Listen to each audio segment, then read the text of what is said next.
Assalamualaikum warahmatullahi wabarakatuh. Kembali lagi ke channel Pak Guru Desa Jurnal. Baik teman-teman pejuang ASN, CPNS maupun P3K. Di video kali ini Pak Guru Desa Jurnal akan memberikan contoh soal-soal FR yang keluar tahun lalu dan yang keluar periode ini atau tahun ini tahun 2024 yang sudah tes di berbagai macam instansi pusat, daerah maupun pemprov. Yang pertama untuk kisi-kisi penata kelola jalan jembatan alih pertama 2024 bisa dilihat di layar. Kemudian juga saya berterima kasih kepada teman-teman yang sudah membeli soal di Pak Guru Desa Jurnal. Alhamdulillah sudah ada yang memberikan testimoni dan mendapatkan peringkat terbaik di formasinya. Alhamdulillahirobbilalamin. Beliau dari instansi PUPR ada di Kalimantan. Nanti saya tampilkan untuk bukti screenshotnya. Saya bangga banget kepada teman-teman yang sudah membeli soal, kemudian untuk belajar yang lebih giat lagi, karena untuk hasil yang maksimal kita tentunya harus belajar lebih giat lagi, lebih dipersiapkan, karena ketika kita sudah sampai di titik SKB atau soal teknis itu adalah udah anugerah Tuhan yang patut kita syukuri. Baik teman-teman, untuk penata kelola jalan jembatan alih pertama maupun penata laksana jalan dan jembatan untuk pemula maupun terampil, untuk kisi-kisinya adalah sama, yaitu untuk kompetensi umumnya adalah kebijakan atau peraturan perundang-undangan terkait infrastruktur jalan dan jembatan, kemudian teori-teori pada bidang keilmuan terkait pengelolaan dan pembangunan infrastruktur jalan dan jembatan. Kemudian kompetensi khusus ada perencanaan teknis jalan dan jembatan terowongan, pelaksanaan konstruksi jalan, pelaksanaan konstruksi jembatan dan terowongan, preservasi jalan dan jembatan terowongan, lingkungan dan keselamatan jalan, pengadaan lahan dan dampak sosial, pendanaan jalan, jembatan dan terowongan, pengoperasian lalu lintas, dan bahan uji mutu. Kemudian saya sampaikan kepada teman-teman semuanya, apabila teman-teman semuanya membeli paket latihan soal khususnya untuk penata kelola jalan dan jembatan dari Pak Guru Desa Jurnal, ada dari pihak lain atau pihak ketiga, itu adalah dari pihak orang-orang yang tidak bertanggung jawab. Kemarin juga sudah saya sampaikan, ternyata dari beliaunya tidak ada untuk etikat baiknya. Enggak apa-apa. Di sini saya ingin memaparkan beberapa contoh-contoh soal yang FR atau keluar di beberapa periode minggu ini ya. Yang pertama adalah soalnya seperti yang saya tayangkan, ada di nomor 3, perihal kendaraan prioritas di Indonesia sudah diatur dalam pasal 134 Undang-Undang Lalu Lintas dan Angkutan Jalan, Undang-Undang LLAJ di bab ini. Manakah yang harus diprioritaskan jika terjadi bersamaan di jalan? A. Ambulans yang membawa orang sakit. B. Iring-iringan presiden. C. Kendaraan pimpinan dan pejabat negara asing serta lembaga internasional yang menjadi tamu negara. D. Kendaraan pemadam kebakaran damkar yang sedang melaksanakan tugas. Dan E. Konvoi dan atau kendaraan untuk kepentingan tertentu menurut pertimbangan petugas kepolisian negara Republik Indonesia. Jawabannya adalah D. Kendaraan pemadam kebakaran harus diprioritaskan karena mereka sedang dalam tugas penting, yaitu memadamkan api dan menyelamatkan banyak nyawa. Mereka perlu cepat sampai di lokasi kebakaran untuk mencegah kerusakan lebih lanjut dan potensi hilangnya nyawa yang lebih banyak. Oleh karena itu, kendaraan lain di jalan harus memberi jalan dan memprioritaskan kendaraan pemadam kebakaran adalah paling utama.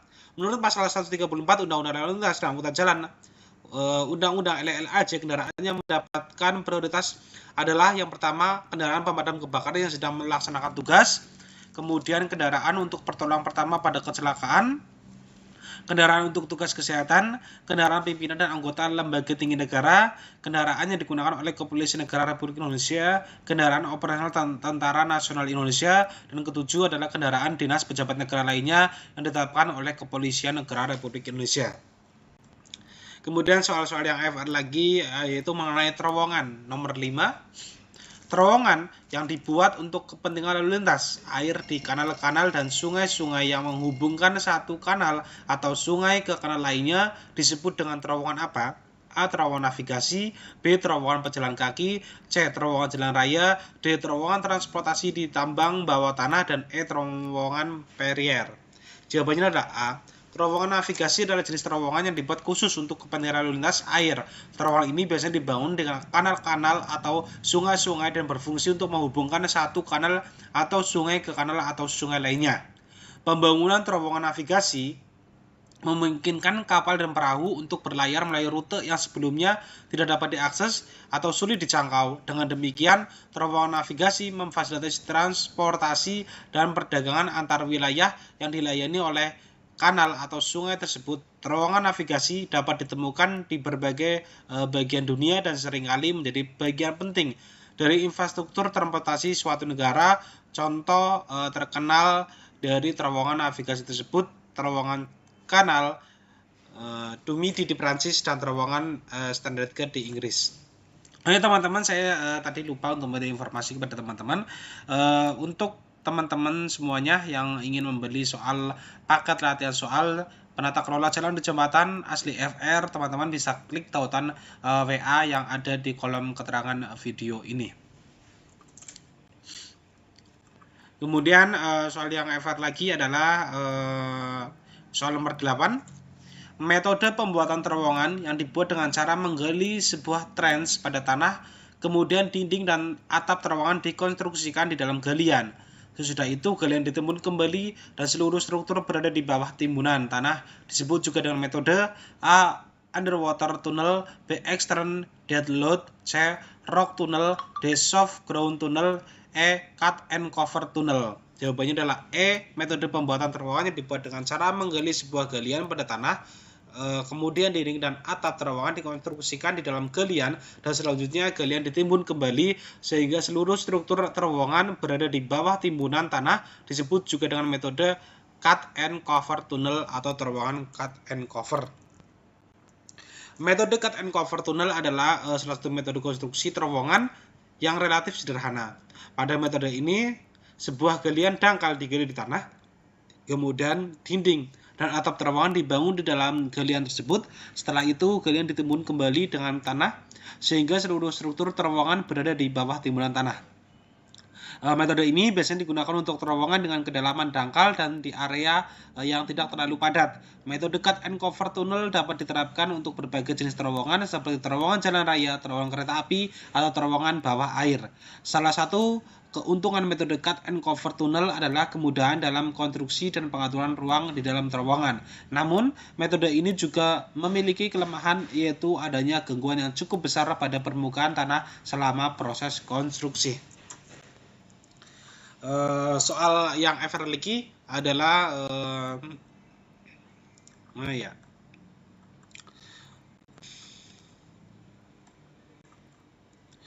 beberapa contoh-contoh soal yang mengenai dengan pembinaan jasa konstruksi ya, karena proyek jalan jembatan tentunya menggunakan jasa atau kontrak, yaitu dengan seperti contoh-contoh soal mengenai jasa konstruksi yang seperti ini. Ini ada di soal nomor 1099 ya.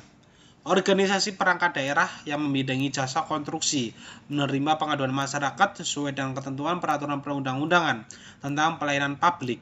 Organisasi perangkat daerah yang membidangi jasa konstruksi melakukan validasi substansi pengaduan masyarakat. Validasi substansi pengaduan masyarakat sebagaimana dimaksud meliputi apa saja? A. Tertib usaha jasa konstruksi, tertib penyelenggaraan jasa konstruksi, dan tertib pemanfaatan produk jasa konstruksi. B. Tertib penyelenggaraan jasa konstruksi, tertib pemanfaatan produk jasa konstruksi, dan tertib pengawasan jasa konstruksi. Dan C. Tertib pemanfaatan produk jasa konstruksi, tertib pengawasan jasa konstruksi, tertib usaha jasa konstruksi, dan tertib pengawasan jasa konstruksi, tertib usaha jasa konstruksi, serta penyelenggaraan jasa konstruksi. Semua jawaban benar. Ini soalnya hampir mirip-mirip ya. Nanti pada saat pelaksanaan pun, pada saat ujian, nanti banyak soal yang mirip-mirip ya. Jadi pilihan gandanya juga ya mirip-mirip ya. Ada cuma perbedaan beberapa jenis kalimat maupun yang lainnya yang nanti artinya itu berbeda ya. Nomor 1099 jawabannya adalah A. Validasi substansi pengaduan masyarakat sebagaimana dimaksud pada ayat 2 meliputi tertib usaha jasa konstruksi, tertib penyelenggaraan jasa konstruksi, dan atau tertib pemanfaatan produk jasa konstruksi. Kemudian masih mengenai FR lagi, mengenai jasa konstruksi, ada di soal nomor Mana ini?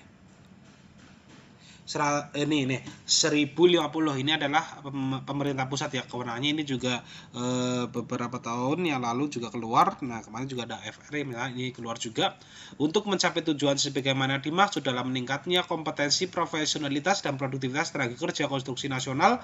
Pemerintah pusat memiliki kewenangan sebagai berikut. Yang benar adalah A. Menetapkan standar remunerasi minimal kerja konstruksi, B. Menyelenggarakan pengawasan sistem pelatihan dan standar remunerasi minimal kerja konstruksi, C. Menyelenggarakan akreditasi bagi asosiasi lisensi bagi lembaga sertifikasi profesi, D. Menyelenggarakan registrasi tenaga dan konstruksi, dan E. Semua jawaban benar. Jawabannya adalah semua jawaban benar.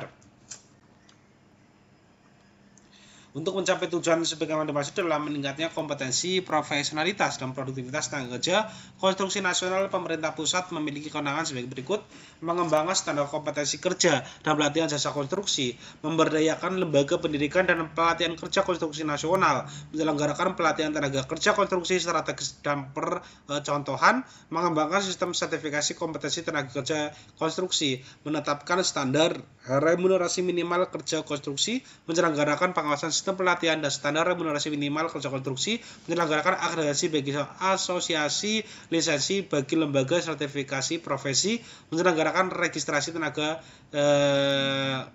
kerja konstruksi, menyelenggarakan registrasi pengalaman profesional tenaga kerja konstruksi serta lembaga pendidikan dan pelatihan kerja di bidang konstruksi, dan C. Menyelenggarakan penyertaan tenaga kerja konstruksi asing.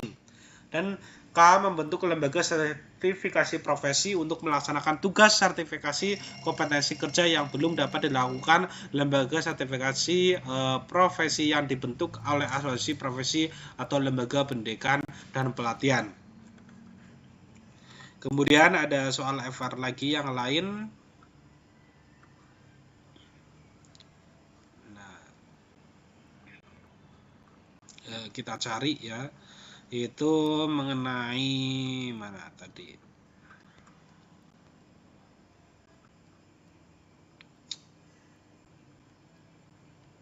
Nah, kita lihat. Nah, ini nih teknikus. Nah, ini ya teman-teman. Untuk soal FR yang berikutnya tadi aku dapat itu WA juga dari teman-teman yang sudah tes. Itu katanya yang keluar itu nanti ya, tadi sudah saya cek ya.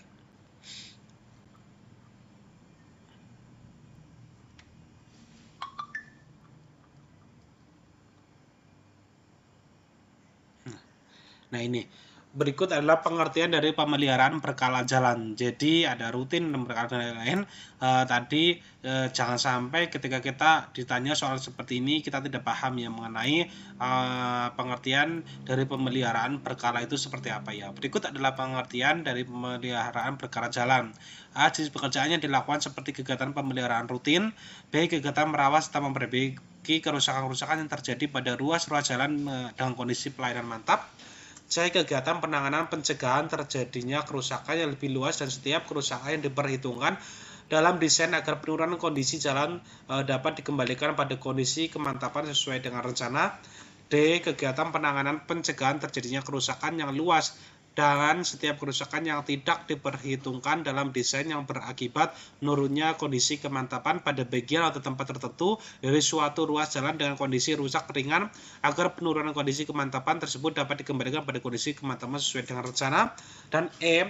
Peningkatan struktur yang merupakan kegiatan penanganan untuk dapat meningkatkan kemampuan bagian ruas jalan yang dalam kondisi rusak berat agar bagian jalan tersebut mempunyai kondisi mantap kembali sesuai dengan umur rencana yang ditetapkan, atau kegiatan peningkatan struktur jalan termasuk bahan pelengkap dan perlengkapan jalannya tanpa peningkatan kapasitas. Mungkin sebagai orang awam kita menilai semuanya benar, tapi kita bisa melihat maknanya ya dari beberapa kalimat itu memang berbeda.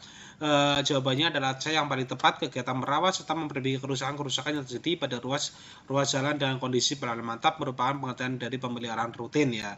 Kegiatan penanganan pencegahan terjadi kerusakan yang luas dan setiap kerusakan yang tidak diperhitungkan dalam desain yang berakibat menurunnya kondisi kemantapan pada bagian atau tempat tertentu dari suatu ruas jalan dengan kondisi rusak ringan agar menggunakan kondisi kemantapan tersebut dapat dikembalikan pada kondisi kemantapan sesuai dengan rencana merupakan pengertian dari rehabilitasi. Kemudian peningkatan struktur yang merupakan kegiatan penanganan untuk dapat meningkatkan kemampuan bagian ruas jalan dalam kondisi rusak berat agar bagian jalan tersebut mempunyai kondisi mantap kembali sesuai dengan umur rencana yang ditetapkan, atau kegiatan peningkatan struktur jalan termasuk bangunan pelengkap dan perlengkapan jalannya tanpa peningkatan kapasitas merupakan pengertian dari rekonstruksi.